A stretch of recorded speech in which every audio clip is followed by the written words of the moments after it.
Assalamualaikum warahmatullahi wabarakatuh.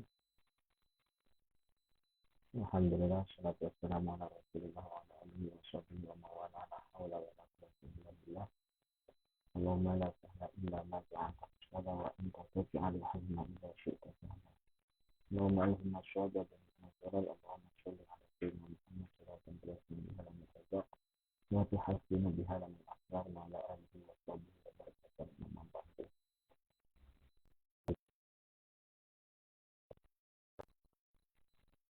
Seperti biasa, setiap kajian kita membahas kitab Al-Azkar ya. Lalu kemudian kita lanjutkan nanti pelajaran nahwu. Kitabnya Syekh Nawawi. Bismillahirrahmanirrahim. Kita sampai di bab adab menghafalkan Al-Quran. Bismillahirrahmanirrahim. Faslun fi adab khatmi wa ma yata'allaqu bi. Pasal tentang adab-adab menghatamkan Al-Quran dan yang berkaitan dengannya. Qad taqaddama anna khatma lil qari'i wahdahu yustahabbu an yakuna fi shalah. Sudah dijelaskan, qad taqaddama telah lalu gitu, telah di atas gitu, bahwasanya menghafalkan Al-Quran bagi orang yang membaca sendiri itu disunnahkan dalam sholat, seperti yang sebelumnya saya jelaskan bahwasanya kalau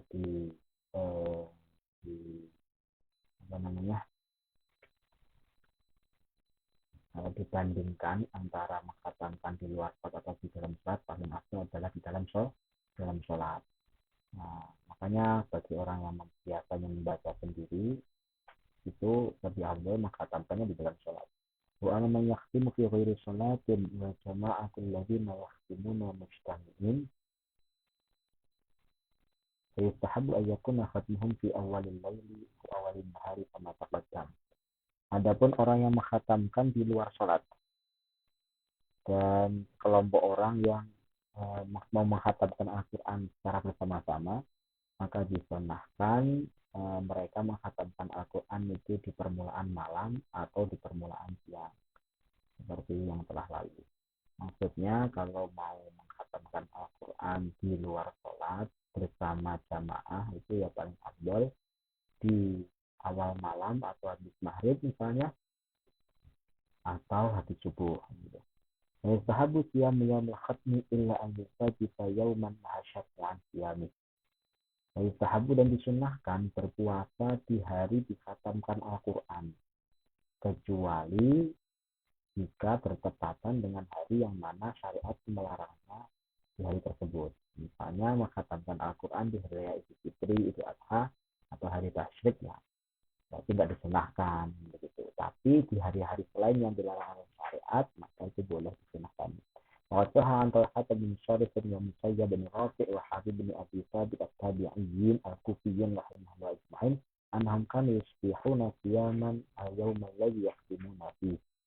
Nah, ini ternyata ada riwayat yang sahih daripada tabi'in, yaitu Talhah bin Syarif, Musayyab Rafi' wa Habib bin Abi Thabit, itu bahwasanya mereka di pagi hari ternyata berpuasa hari di mana mereka menghatamkan Al-Quran di dalamnya. Yustahabbu hudur majlisil khamil liman yaqra'u wa liman la yuhsinu qira'ah. Gitu. Dan juga disunahkan menghadiri majlis khatam Al-Quran bagi yang membaca Al-Quran maupun orang yang belum baik bacaannya. Jadi sunnah jika kita misalnya ada majlis khataman Al-Quran, kita disunahkan untuk hadir di dalam. Qad rawaina fi sahihain anna Rasulullah sallallahu alaihi wasallam amara al-hayyad bil khuruj yawm al-'id wa yashhadna al-khaira wa ta'ala muslimin. Nah, Imam Nawawi meriwayatkan di Sahih Bukhari dan Muslim bahwa Rasulullah sallallahu alaihi wasallam memerintahkan orang-orang yang haid untuk ikut keluar di hari raya Id, lalu mereka menyaksikan kebaikan dan doa-doa orang muslimin. Walaupun mereka akhirnya nggak ngapa-ngapain ya, mereka cukup melihat syiar kaum muslimin, melihat kebaikan-kebaikan, bahkan doa-doa yang didengarkan mereka daripada doa-doa yang diminta oleh kaum muslimin. Warawina fi musnad Darimi an Ibnu Abbas radhiyallahu anhuma annahu kana yaj'alu rajulan yuraqibu rajulan yaqra'ul Qur'an. Fa idza arada yakhtim a'lam Ibn Abbas wa syabih. Yang melewatkan di Musnad Ad-Darimi dari Abdullah bin Abbas bahwasanya sahabat Abdullah bin Abbas itu menjadikan seorang laki-laki itu selalu mencari-cari orang-orang yang baca Al-Quran. Lalu kemudian ketika orang-orang itu pada mendekati khatam, lalu laki-laki yang menjadi utusan daripada Abdullah bin Abbas itu memberitahu Abdullah bin Abbas sehingga Abdullah bin Abbas hadir dalam khataman Al-Quran. Warab Abi Dawud di isnadaini sahihaini an Qatadah tabi'i al-jalil al-Imam Sahih bi Anas radhiyallahu anhu qala kana Anas bin Malik radhiyallahu anhu idza khatama Al-Quran jama'ah lahu yaja'an. Dan Ibnu Abi Dawud meriwayatkan dengan dua sanad yang sahih dari Qatadah at-tabi'in dari kalangan tabi'in al-Jalil al-Imam Sahib Anas, yaitu temannya sahabat Anas radhiyallahu anhu, bahwasanya beliau berkata, dulu sahabat Anas bin Malik itu ketika ingin mengkhatamkan Al-Quran itu mengumpulkan keluarganya dan berdoa bersama-sama. Berdoa, ayo khataman Al-Quran, ayo khataman Al-Quran, berdoa bersama-sama. Warawa di asani dan sahihatin an Hakam bin Mutaibah kita musannah fawq thumma musannah tahat thumma ba'i muwahhadah. At-tabi'il jalil al-imam qala arsala ilayya Mujahid wa 'Abdah bin Abi Rizabah faqala inna arsalna ilayka li anna aradna an nakhtima Al-Quran wa ad-du'a yustajabu 'inda khatmi Al-Quran. Wa hiya bahasa fi ba'd riwayat sahihah wa annahu kana yuqal inna rahmata tanzilu 'inda khatimati Al-Quran. Warawa bi isnadi sahih an Mujahid qala kana yastamuna 'inda khatmi Al-Quran yaquluna tanzilu rahmah. Warawa bi asani dasah yang meriwayatkan adalah Ibnu Abi Dawud ya, dengan sanad yang sahih dari Hakam bin Mutaibah, itu sahabat dari kalangan tabi'in, itu bahwasanya Hakam bin Mutaibah itu diutus oleh Mujahid dan Abdah. Lalu keduanya itu berkata kepada Hakam tadi, ini saya utus kamu nih karena kita ingin menghatamkan Al-Quran. Gitu. Sedangkan doa itu akan diijabahi, akan dikabulkan ketika dalam kondisi menghatamkan Al-Quran. Salah satu doa yang mustajab adalah doa yang dipanjatkan ketika menghatamkan Al-Quran. Nah, kemudian dalam sebuah riwayat yang sahih juga bahwasanya rahmat Allah itu akan turun ketika khataman Al-Quran gitu. Bahkan dalam riwayat yang lain ini menunjukkan bahwa orang-orang saat itu berkumpul ketika menghatamkan Al-Quran, karena di situ akan turun rahmat Allah Subhanahu wa Ta'ala.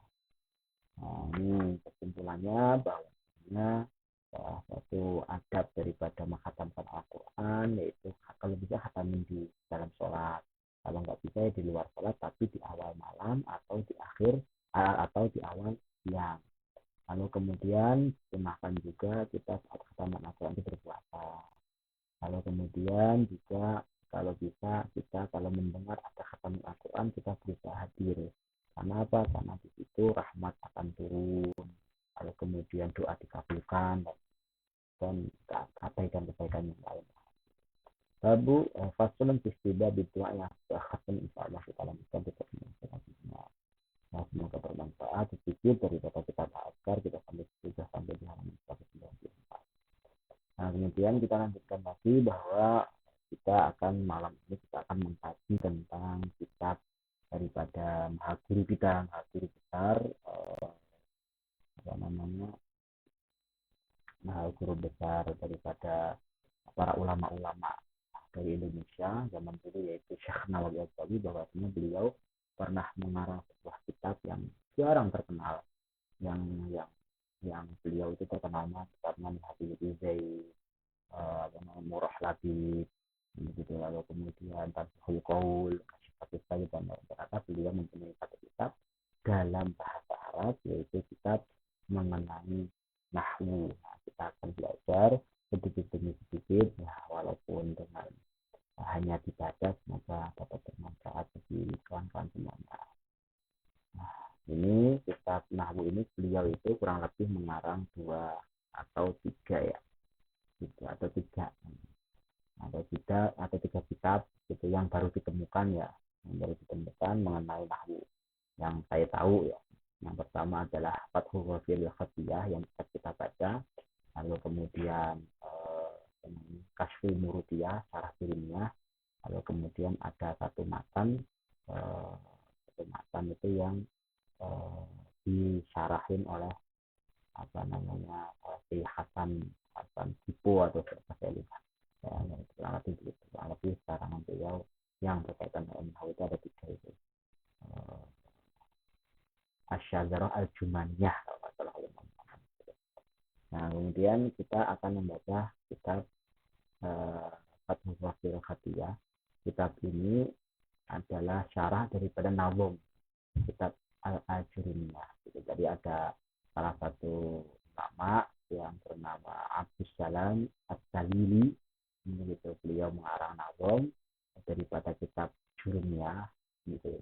Kitab Jurumiyah, babonnya nahwu yang terkenal di seluruh dunia, gitu, terutama di Indonesia itu beliau ngarang dari Jurumiyah itu, dari matan Jurumiyah itu, dari teks Jurumiyah, kemudian dibuat syair, dibuat nazm, lalu kemudian dari nazm itu kemudian disyarahi oleh Syekh Nawawi Al-Bantani.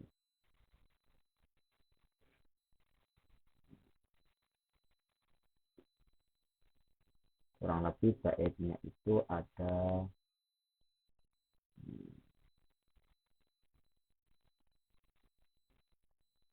kurang lebih baitnya itu ada 184 gitu. 184.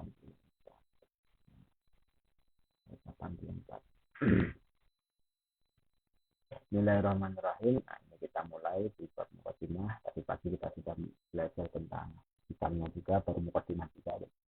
Bismillahirrahmanirrahim. Alhamdulillahilladzi rafa'a rizqata man nasaba nafsahu limasmil ibad.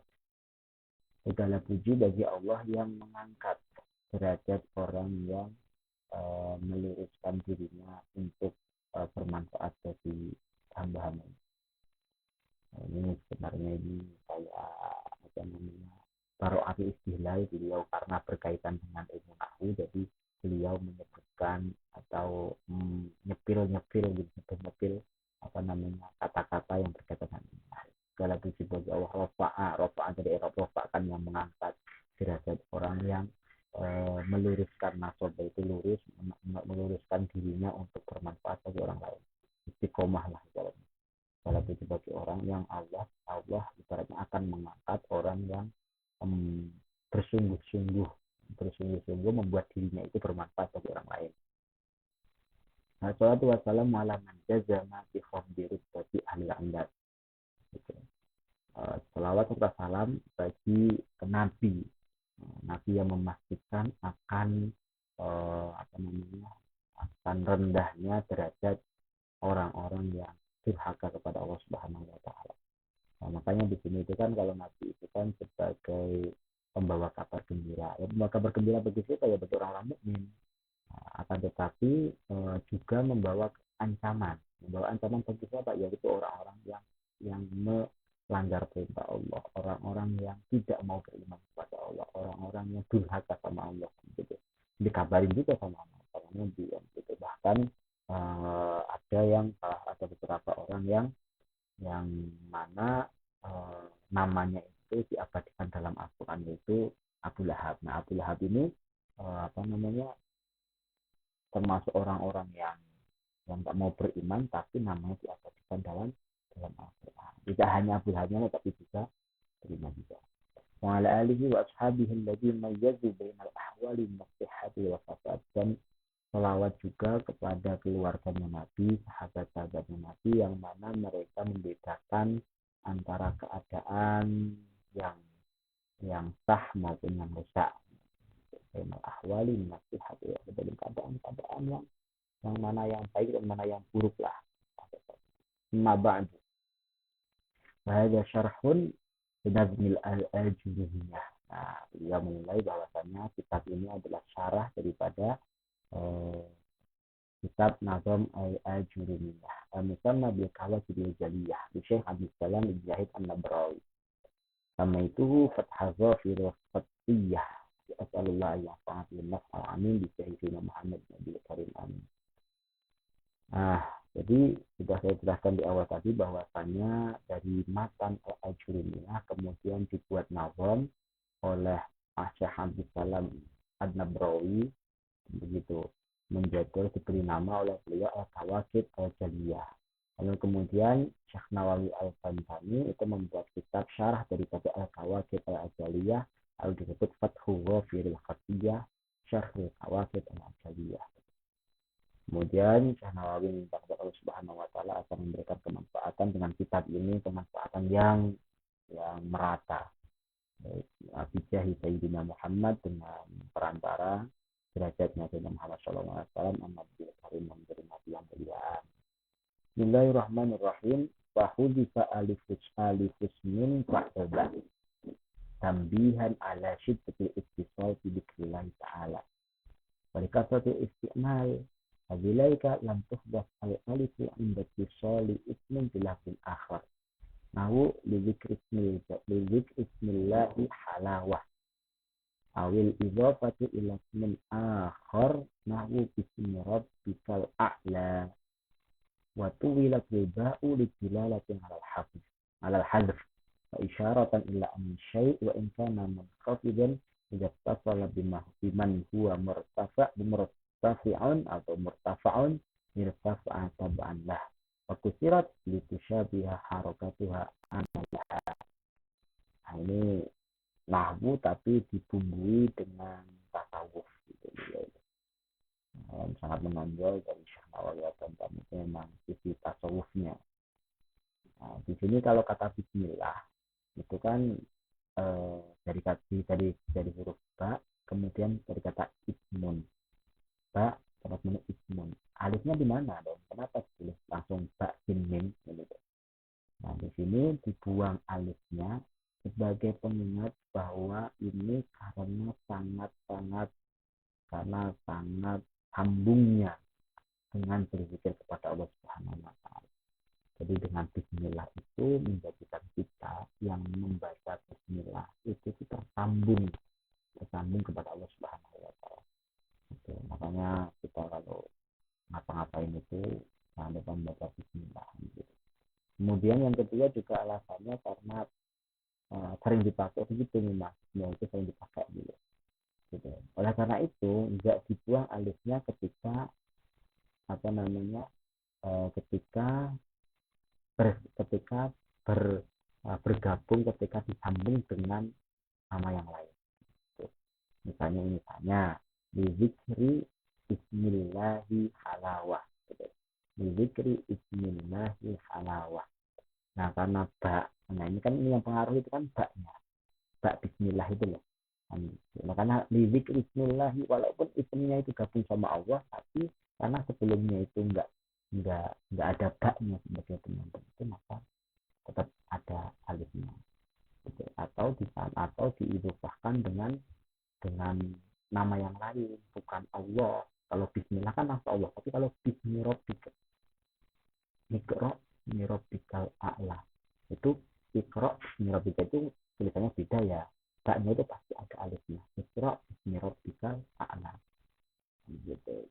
Waktu wilatil ba istilah hal. Kenapa wilatil ba itu dipanjangkan baknya itu? Karena menunjukkan baknya itu kalau nulis kita lihat yang baknya itu menunjukkan bahwa ada sesuatu yang dibuang gitu. Dan sebagai isyarat bahwasannya sesuatu itu walaupun rendah, tapi ketika ada hubungan yang kuat dengan yang tinggi, maka yang rendah itu akan menjadi tinggi. Kan begitu. Lalu kemudian ba itu kenapa dikasrah? Karena yaitu supaya harokatnya itu menyerupai amalnya gitu. Makanya gini loh, kalau ba huruf jar itu baknya itu huruf jar itu kan ngamalnya itu kan mengkasrohkan kalimat setelahnya, akhirnya baknya itu dikasroh gitu. Huruf jar yang lain juga begitu, milah bedanya ala ya, ala gitu. Tapi kalau ba di sini bahwasanya ba itu mengkasroh kalimat setelahnya bismi, kan artinya ismu, tapi ketika kemasukan ba jadi bismi, itu supaya apa? Kenapa baknya dikasih, kenapa enggak basmi, kan begitu? Karena namanya itu biar serupa dengan, atau harokatnya biar serupa dengan nama, dengan tugasnya gitu. Nah, kita juga kalau gerak itu kita juga harus serupa dengan perbuatan kita, gerakan kita itu harus serupa dengan perbuatan kita gitu. Cuma inna ilo kata ismin ila ismi jalalah hakikah takdirillah iridat ismi jalalah matulilihi wawadat al-aksas iridayan iridat ilah. Nah, apa namanya, penggabungan nama Bismillah, isim dengan Allah itu secara hakikat gitu, dengan mentakdirkan lam begitu, bahwa bismi alillah gitu loh, bismi lillah, dengan nama, dengan menyebut untuk Allah gitu, dan menyebut untuk Allah, yang kita tuju adalah Allah Subhanahu Wa Taala, atau untuk sebagai penjelas ini dari halap begitu, sebagai penjelas, sebagai apa namanya, ini dari segala macam dari kalian, atau sebagai penjelas ketika kita yang dikendaki kita adalah lafaz. Cuma injarar ta'ar-Rahman ala annahu na'tun lillah ta'sifir rahim bil jar, na'tun tamin bima'ana ala anna-Rahman sifah musyabbah imma ala qawli bi'annahu alamun ikatatul fi Qur'an matbu'an. Nah, kalau kan kita bismillahi ar-Rahmani ar-Rahim. Jadi, nah ar-Rahman ini kan mi'rabnya kan jar di kasroh, maka ar-Rahim juga di kasroh sebagai sifat kedua. Kalau ar-Rahman sifat pertama, kalau ar-Rahim sifat kedua. La tabi antayu rabbi badalan minal jalalah gitu.